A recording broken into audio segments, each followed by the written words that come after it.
ഓം കത്തിയെരിയുമ്പോൾ വീണ വായിച്ച ഒരു നീറോ ചക്രവർത്തിയെക്കുറിച്ച് മലയാളികളെല്ലാവരും കേട്ടറിവുണ്ട് മലയാളികൾക്ക്. പക്ഷേ അങ്ങനെ ഒരു നീറോ ചക്രവർത്തിയെ നേരിട്ട് കാണാനുള്ള സാഹചര്യം മലയാളികൾക്ക് ഇതുവരെ ഉണ്ടായില്ല. അങ്ങനെ ഒരു സാഹചര്യം ഇപ്പോൾ ഉണ്ടായിരിക്കുകയാണ്. മുഖ്യമന്ത്രി പിണറായി വിജയൻ കേരളത്തിലെ ജനങ്ങൾ വേനൽ ചൂടിൽ പാടത്തും പറമ്പത്തും ഒക്കെ വീണ് മരിക്കുമ്പോൾ പിണറായി വിജയൻ മക്കളെയും കൊച്ചുമക്കളെയും മകനെയും കുടുംബാംഗങ്ങളെയും ഒക്കെ കൂട്ടി ബീച്ച് ടൂറിസം ആസ്വദിക്കാൻ വേണ്ടിയിട്ട് ഇന്തോനേഷ്യയിലും സിംഗപ്പൂരിലും പോയിരിക്കുകയാണ്. മുഖ്യമന്ത്രി അദ്ദേഹത്തിൻ്റെ ഒരു സ്വകാര്യ സന്ദർശനം നടത്തുന്നത് അദ്ദേഹത്തിൻ്റെ വ്യക്തിപരമായിട്ടുള്ള കാര്യമാണ്. ഞാൻ അതിനെ ചോദ്യം ചെയ്യുന്നില്ല, അതിനുള്ള അധികാരത്തെ. പക്ഷേ എനിക്ക് ആ കാര്യത്തിൽ ചില കാര്യങ്ങളിൽ അദ്ദേഹവും അദ്ദേഹത്തിൻ്റെ പാർട്ടിയും വ്യക്തത വരുത്തണം എന്നാണ് എനിക്ക് പറയാനുള്ളത്. ഒന്നാമത്തെ കാര്യം, 19 ദിവസം ഇവരെല്ലാവരും കൂടി 3 വിദേശ രാജ്യങ്ങളിൽ വിനോദസഞ്ചാരം നടത്താനുള്ള വരുമാന സ്രോതസ് എന്താണ്? അതെവിടെ നിന്നാണ് വരുന്നത്? അതാരാണ് സ്പോൺസർ ചെയ്തിരിക്കുന്നത്? ആ സ്പോൺസർ ചെയ്ത ആരാണ് എന്ന് അദ്ദേഹം ഒന്ന് വ്യക്തമാക്കിയാൽ കൊള്ളാം. അദ്ദേഹം പറയണമെന്ന് നിർബന്ധമില്ല, അദ്ദേഹത്തിൻ്റെ പാർട്ടിയുടെ സെക്രട്ടറി MV ഗോവിന്ദൻ പറഞ്ഞാലും മതി.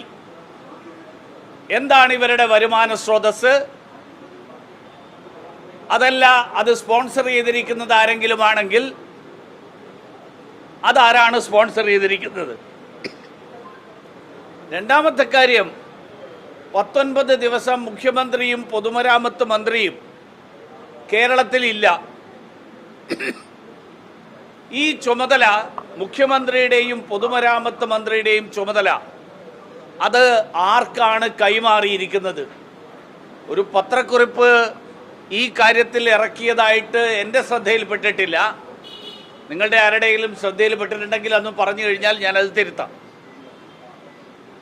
ഒരു മുഖ്യമന്ത്രിയും സംസ്ഥാനത്തെ ഒരു മന്ത്രിയും ആർക്കും ചുമതല കൈമാറാതെ അങ്ങ് തോന്നിയ പോലെ ഇറങ്ങിപ്പോവുക എന്നുള്ളത് കേരളത്തിലെ ജനങ്ങളോട് കാണിക്കുന്ന അങ്ങേയറ്റത്തെ നിരുത്തരവാദമല്ലേ? മാത്രമല്ല, അങ്ങേയറ്റത്തെ സാമ്പത്തിക പ്രതിസന്ധിയിലാണ് എന്ന് പറയുന്ന ഒരു സർക്കാർ, അങ്ങനെ ഒരു സർക്കാരിൻ്റെ തലവൻ ഇത്തരം ആഡംബരങ്ങളിൽ മുഴുകുന്നതിനെ പറ്റിയിട്ട് മാർക്സിസ്റ്റ് പാർട്ടിയുടെ നിലപാടെന്താണ്? സീതാറാം യെച്ചൂരി പാർട്ടിയുടെ ജനറൽ സെക്രട്ടറി എന്നുള്ള നിലയിൽ ഈ കാര്യത്തിൽ എന്തെങ്കിലും അഭിപ്രായം പറയുമോ? എല്ലാ കാര്യങ്ങളിലും മോദിയെ വിമർശിക്കാൻ സമയം കണ്ടെത്തുന്ന ആളാണ് നമ്മുടെ CPIയുടെ സെക്രട്ടറി. അദ്ദേഹം ഈ കാര്യത്തിൽ ഇതുവരെ എന്തെങ്കിലും പറഞ്ഞതായിട്ട് കേട്ടിട്ടില്ല.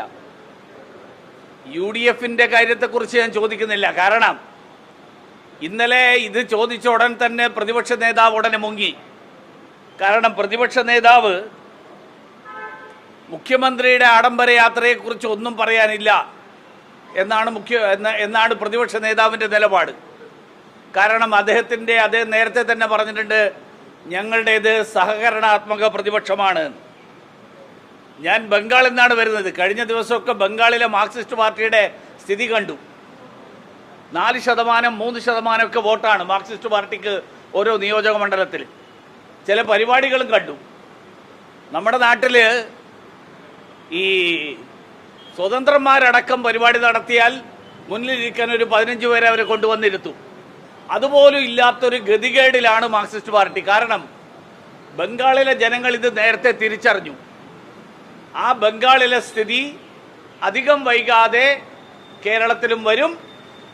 അത് വരാതിരിക്കണം എന്ന് മാർക്സിസ്റ്റ് പാർട്ടിയിൽ ആർക്കെങ്കിലും താല്പര്യമുണ്ടെങ്കിൽ ഈ കാര്യങ്ങളിൽ ജനങ്ങളെ ബോധ്യപ്പെടുത്താനുള്ള ഉത്തരവാദിത്തമെങ്കിലും അവർ നിറവേറ്റണം.